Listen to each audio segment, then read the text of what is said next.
Misconception number 2 is don't think.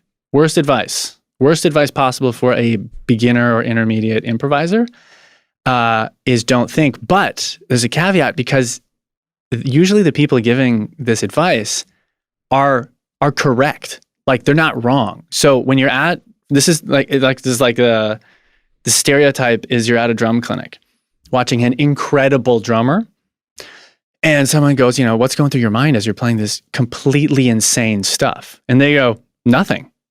Like, I am just flowing, and I'm channeling the muses. And the drummer, a beginner intermediate, goes, well, if you're supposed to just not think and amazing things are supposed to happen, I clearly don't have whatever I need to have, because when I don't think, amazing things don't happen.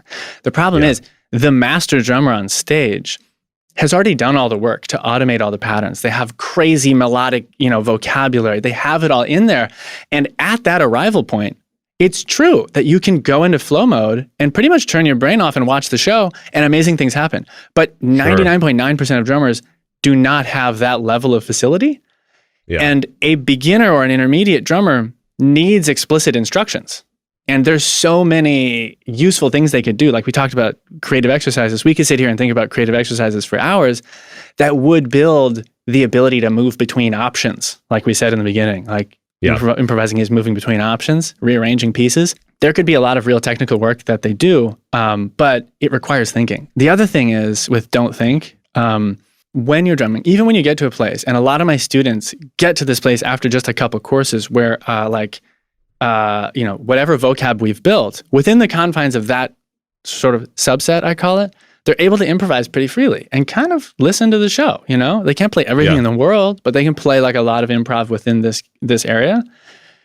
But the thing is, a lot of times you're anxious, or you turn the camera on and you start to get red light syndrome, and you need to be able to perform well when you are thinking really hard. When you're really kind of in your head, when it's totally impossible to say I'm going to turn my mind off and just flow, right? Still, at this point in my career, 20 some years into drumming and specializing in improv, when I go to the studio and they push record, it's not the same. Yeah, I am in my head. I need to be able to think of things, and therefore, like creative strategies or ways of thinking about your vocabulary. Again, think, like here are some thoughts, are very helpful as opposed to don't think. Yeah, well, I mean, in my experience too,